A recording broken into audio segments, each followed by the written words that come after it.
shadow knows.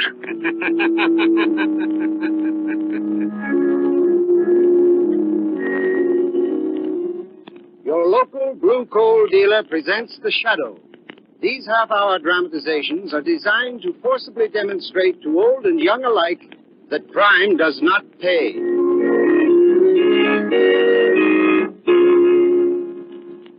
Before The Shadow's adventure begins, here's news that no homeowner can afford to miss. When you order fuel, remember that there's a tremendous difference between various kinds of anthracite. And remember that there's only one trademarked anthracite, blue coal. Blue coal is a superior quality fuel, a guaranteed product of the world's largest hard coal producer. So when you call and ask for blue coal by name, you're assuring yourself of better heat at less cost. Why not order your supply from your nearest blue coal dealer tomorrow?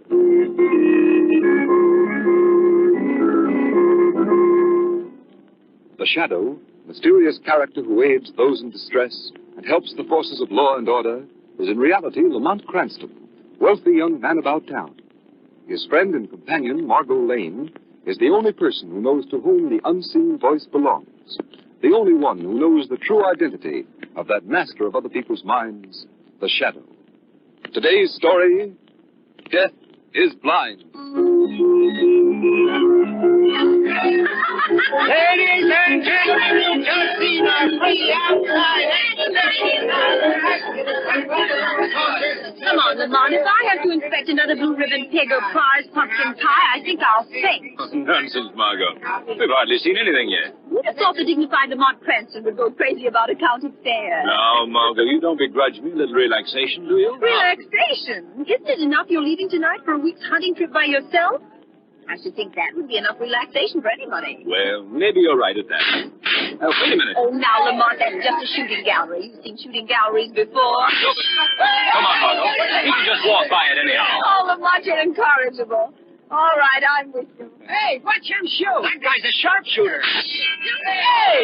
Did you see that shot? He had his back to the target, and he shot over his shoulder, looked in the mirror. Boy, that's some shooting, huh? What's going on? I can't see over these people. Beginning to get interested, eh, Margot? Come on. Let's try to get closer. Heavens, what a crowd. Squeeze in here now. Yeah, that's right. Now, can you see? Yes, perfectly. Oh, it must be the boy standing by the counter there who's been doing this miraculous shooting. Look, he's going to shoot again. The man behind the counter is handing him another gun. Hey, Arthur, wouldn't you like to try another shot? Oh, gee, I don't believe so. I'm sorry, well, but... Walter, do not go. Oh, Dr. Layden, I didn't know you were here. I've been in the crowd watching. I'm proud of you, Walter. What I've just seen you do is a credit to my teaching. Oh, thank you, Dr. Layden. Lamont, that old man with the hunchback, the one the boy calls Dr. Layden. Yes, what about it? Oh, I don't know. There's something I think it's his eyes. Well, you know who he is, don't you? Should I? Who is he? There's pictures in the papers occasionally. That's Dr. Franz Layden, head of the research laboratories of the Jordan Process Company.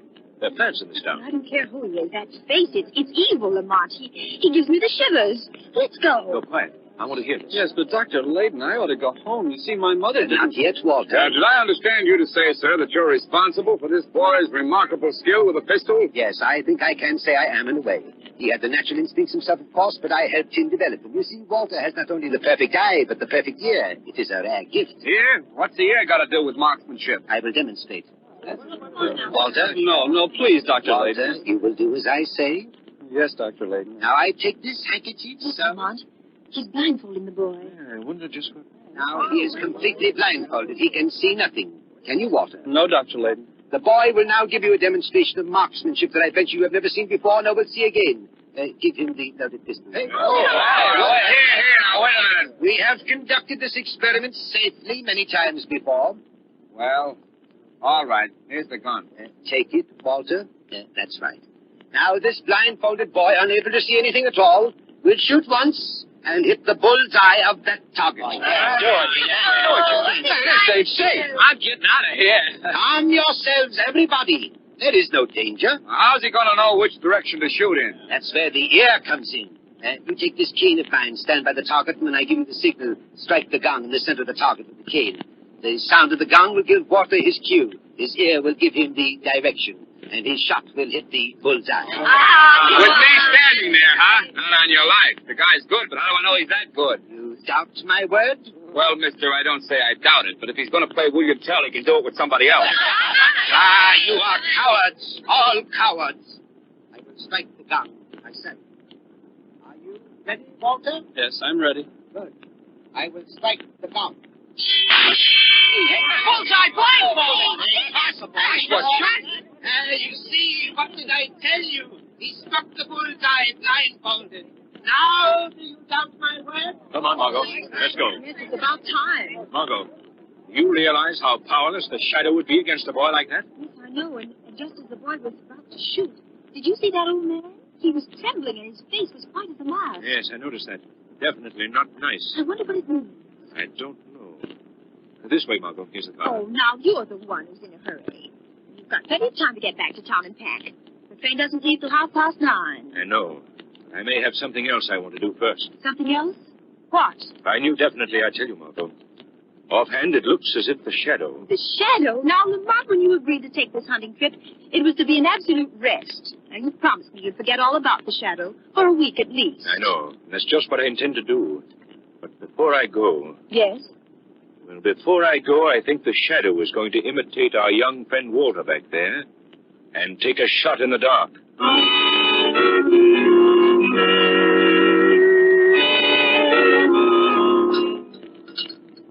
Oh, Dr. Layton. Hey? I just wanted to ask whether you need me here in the laboratory anymore tonight. Walter, don't you know enough not to talk to me when I'm engaged in an experiment? I'm sorry, sir. I just thought that... No, don't pay any attention to me, my boy. When I'm absorbed in my work, I'm afraid I may be a little irritable. Well, I do my best, sir. Yes, I know, my boy. You are a great help to me, Walter. I picked you especially from over 1,000 applicants to train in research work. I'm sorry, sir, if I interrupted your experiment. That's all right, my boy. The experiment is worthless anyhow. You run along home and don't think too harshly of me for my little outbreaks. Oh, I won't, sir. You know I won't. You've been wonderful to me, giving me this opportunity to study under your direction. Gee, I only hope that Don't worry, my boy. As I just said, you're invaluable to me. And I think in the future, you're going to be more so. I appreciate that, sir. Oh, good night, Dr. Layton. Good night, my boy. You know I'd do anything in the world for you and the Jordan Company. For me and the Jordan Company. The Jordan Company! Bah! A group of hot-blooded capitalists living off someone else's brains. If it hadn't been for me, there would have been no Jordan process. I made the Jordan Company, and they take it away from me because they have money and I have none. They have the fine homes and the expensive cars, while I'm left to rot in this laboratory where nobody ever comes. Nobody even knows I'm here. But soon my revenge will come, and no one will suspect. And what is it? Who laughs? Don't you know me, Dr. Layton? Know you? How should I know you? Who are you? Many people would like to know, Doctor. But for want of a better name, they call me the Shadow. Shadow. What is this childish hocus-pocus? Others have called it childish hocus-pocus in the past, Doctor.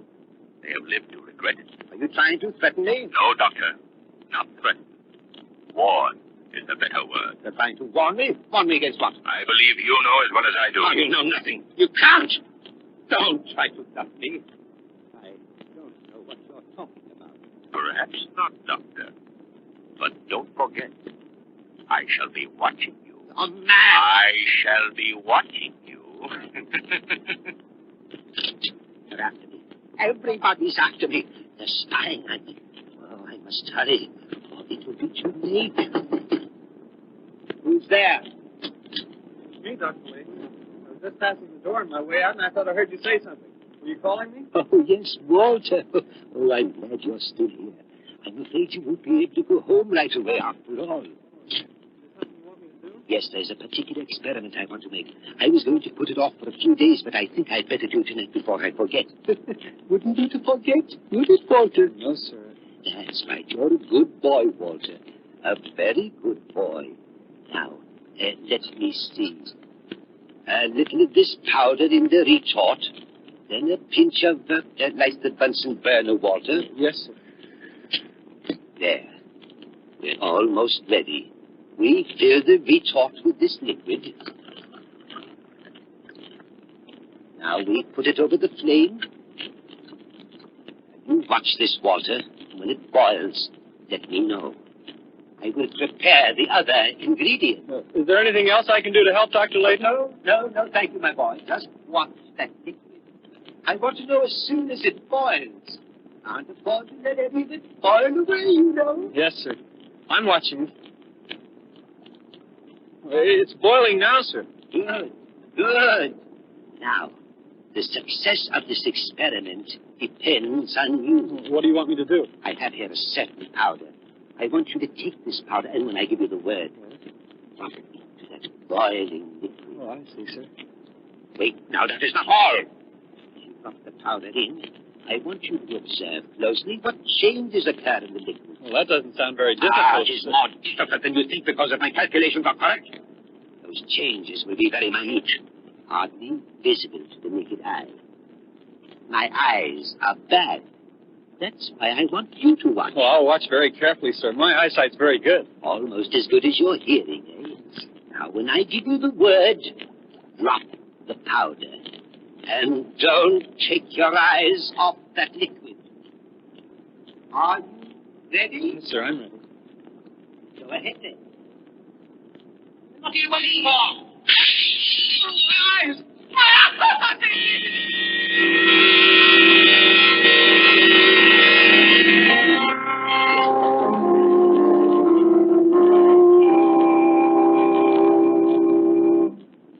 We continue with the second part of the Shadow's thrilling adventure in just a moment.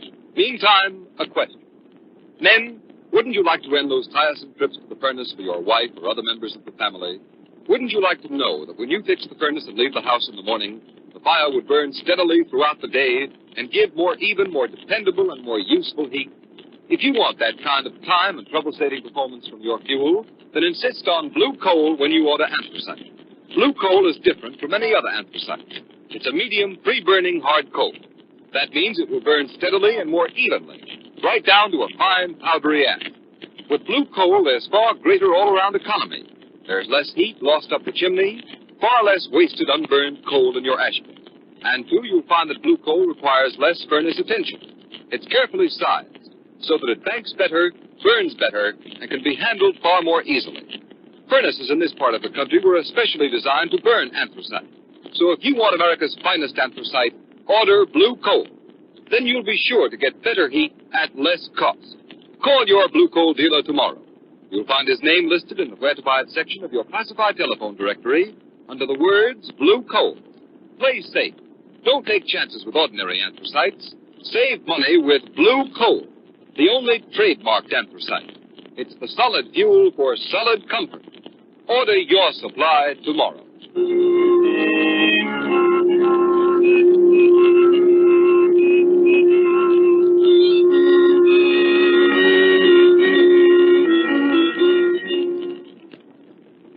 Who is it? It's Gates, Dr. Layton. Come in? Oh, yes, Gates. Come in. Sorry to bother you at home like this, Dr. Layton, but I wanted to see you about that unfortunate boy, Walter Dunn, who was injured in your laboratory several days ago. Well, what about him? Well, as personnel manager of the Jordan Company, I'm especially concerned about the boy. I understand at the hospital that the poor fellow will be totally blind for life. Too bad, but accidents will happen. We're paying all his hospital and doctor's bills, of course, and in addition, the directors had a meeting today, and they thought it was only right for the company to make some provision for the boy's future. And Mr. Gilmore, the president of the company, thought that perhaps you could suggest what's the best thing to do. Oh, Mr. Gilmore thought that, did he? Well, Mr. Gates, I'll tell you what I'd advise the company to do in the case of Walter Dunn. And what's that? Exactly nothing. But, Dr. Layton, surely you Suppose I were to tell you that Walter Dunn was a worthless, no-good scoundrel, that I caught him making tracings of various things I was working on here in the laboratory with the intention of selling them to our competitors. Well, you can't be serious. I never was more serious in my life. The boy spied on me. He spied on me, I tell you. Luckily, I discovered him before he could do any great damage. Well, of course, what you told me alters the situation considerably, Dr. Layton. Yes, I thought it might. Well, I hardly think it will be necessary for the company to take any further responsibility for Walter Dunn. I'm sorry to have to bring this up when the boy is in such trouble. But after all, my first loyalty is to the Jordan Company. Eh, Gates? The officers are such a splendid group of men.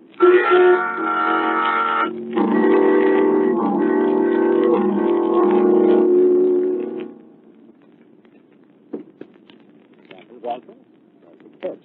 Thank you, Dr. Lake. Now that you're blind for life, Walter, you must try to readjust yourself. Blind? I'm blind? Yes, and I'm afraid it's going to be very difficult to get along with your mother to support. I know it. Of course, the company should have made some provision for your future.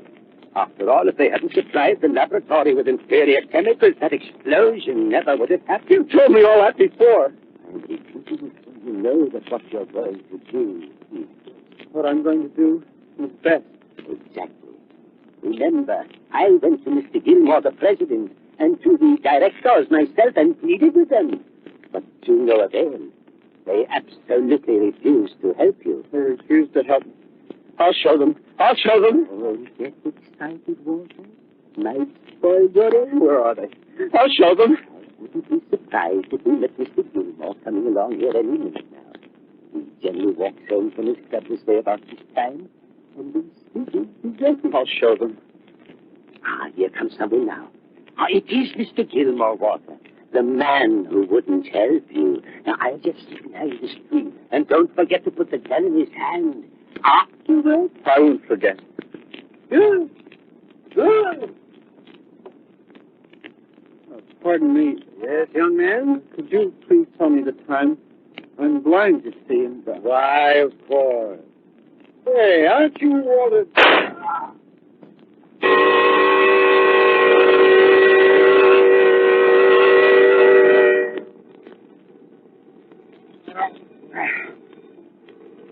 I wonder where it is. Hello. What's the idea of waking me up at this?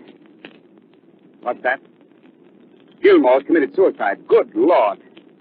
Special directors meeting tonight at the Jordan Company? Yes, I'll get dressed and come right down. Gilmore shot himself.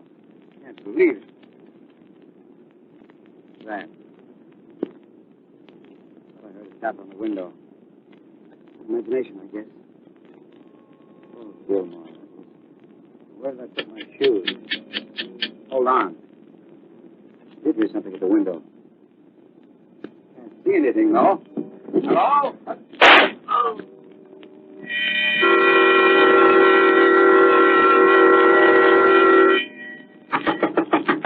I'm coming. Don't be so impatient. Well, what do you... Walter done? Well, what...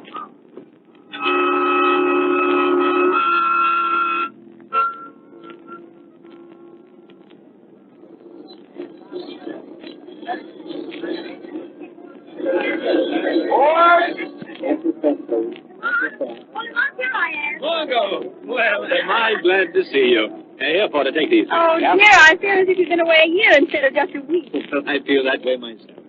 Well, anything out of the ordinary been happening? Well, nothing much except a rather strange epidemic of suicide. Seems as if the directors of the company all got tired of life at the same time. Epidemic of suicide? It's not by any chance the Jordan process. Why, yes. How did you know it was the Jordan company? Jordan, what do I associate that name with? A county fair, an old hunchback with a face you didn't like, the boy sharpshooter. Of course. Why am I so stupid? But tell me, what do you know about these suicides, Margot? Was there any significant fact connected with all of them? I don't think so. Oh, wait a minute. I did notice something that was true. Each suicide shot himself through the mouth. Margot, a week ago, the shadow warned a certain man on the telephone. I see now that one warning was not enough. Your suicides were not suicides. What do you mean, Lamont? I mean this, Margot. When a man is going to shoot himself, he doesn't do it through the mouth. There's something about looking into the black muzzle of a gun that seems to deter even an unbalanced mind. One of these men might have done it that way, certainly not all.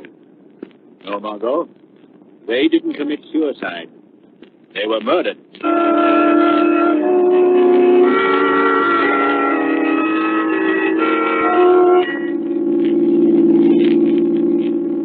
Let me see, Margot. Shoot to Elm Street. This must be the place. Stop the car. That's right, Margot. Yes. You want to come in? Who was calling on, Lamont? Blind boy. Yes, I'll come in. Right, Margot.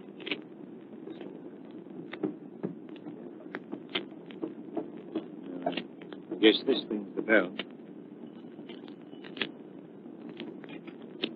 What do you want? Does Walter Dunn live here? I'm his mother, but he ain't in.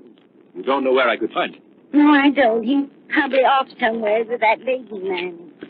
Do you mean Dr. Layton? That's the one. Ever since he got hurt, well, Walter's always with him. It seems like he...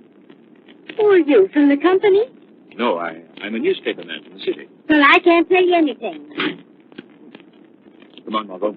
It's all here. Oh, poor thing. She's been crying. The mater eyes were all red and swollen. Yes. He's probably suffering as much as Walter.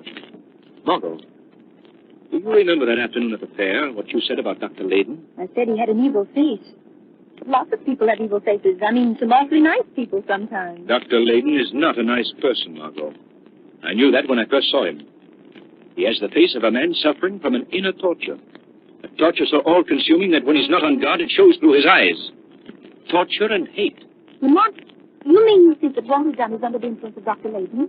Oh, that's fantastic. You've no evidence. Haven't I?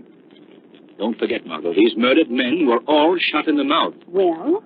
If you were blind and had to rely on sound to guide you to the target, and a man spoke to you, you would shoot him in the mouth. What are you going to do? I'm going to pay a little call on the eminent Dr. Layton as the shadow. But, Mark, you can't call on Dr. Layton. If Walter is with him, your invisibility won't help you. For the minute you speak, Walter can kill you as he's killed the others. I fully realize that possibility, Margot. The shadow must take that chance.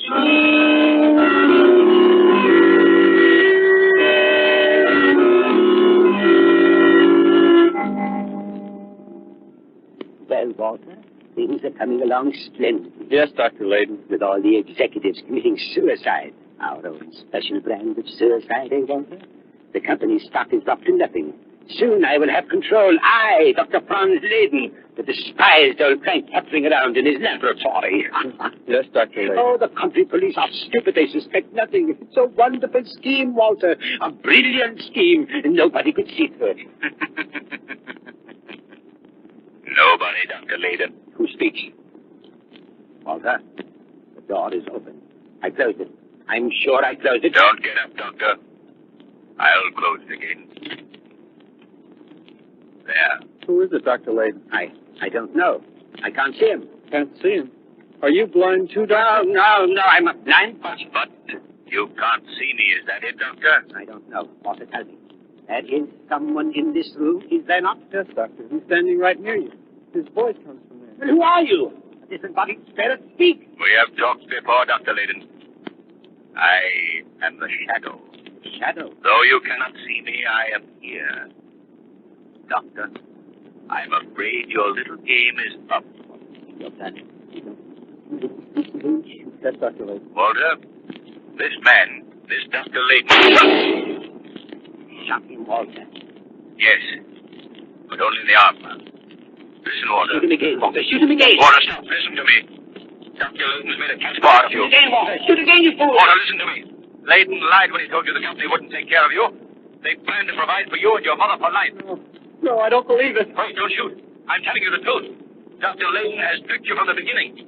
Has deliberately plotted that you commit the crimes he had the nerve to carry out himself. He's lying. Shoot, Walter. Shoot. Walter, listen. Would a chemist as brilliant as Dr. Layton have an accidental laboratory explosion? Shoot, Walter, you fool. Walter, you've got to believe me. He deliberately blinded you. You deliberately blinded me. No, Walter.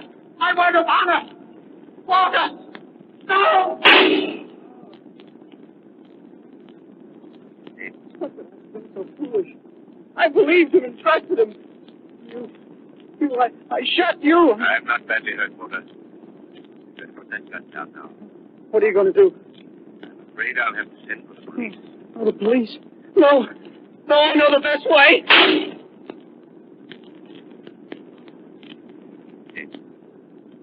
Justice has been triumphant again. It's horrible that a fine young boy like Walter Dunn should have to come under the influence of a man like me. But the near guilty must suffer with the guilty. Law and order must prevail.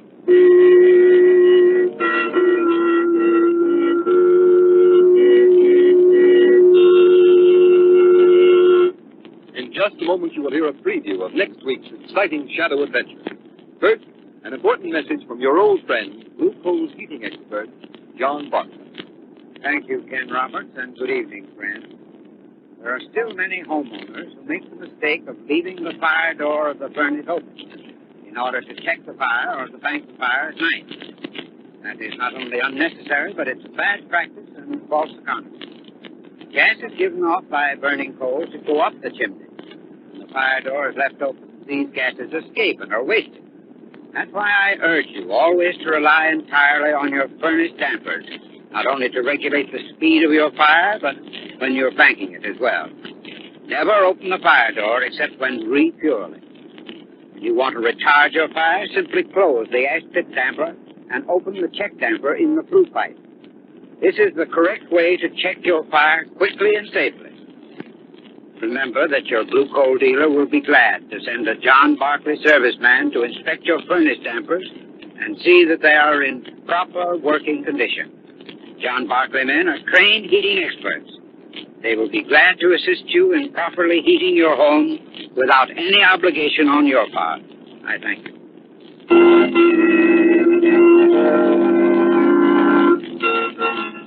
Next week's Shadow Story is one of the most unusual Blue Coal has ever presented. We now give you a scene from this startling dramatization. Dr. Mahler, Lamont, look, Mrs. Coleman's not dead. Not dead. Margot's right, miss. She's not dead. Listen to her. Look at her. Her Skin was yellow, and now look. The color's coming back into it. Her eyes, they're opening. She seems to be growing younger. Younger. Dr. Mahler, I feel better. Dr. Mahler. Dr. Mahler. Dr. Mahler, look at her. She's sitting up in bed. She's alive, healthy. Lamont, it is a miracle. Dr. Mahler, I feel as if I am. I'm younger. Look at my arms. They're warm and alive. My cheeks are round and full, like they were years ago. Oh, you make me young, Dr. Mahler. Young!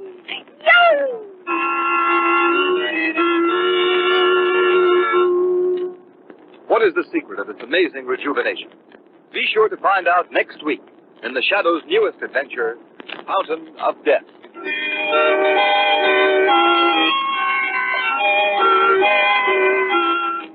Today's program has been a dramatized version of one of the many copyrighted stories which appear in the Shadow magazine, now on sale at your local newsstands.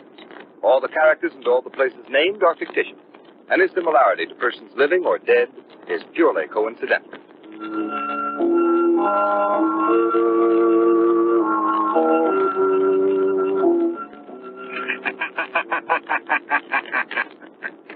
The weed of crime bears bitter fruit. Crime does not pay. The Shadow knows. Next week, same time, same station, Blue Coal, America's finest anthracite, will again present The Shadow. Be sure to listen, and be sure to burn Blue Coal, the solid fuel for solid comfort.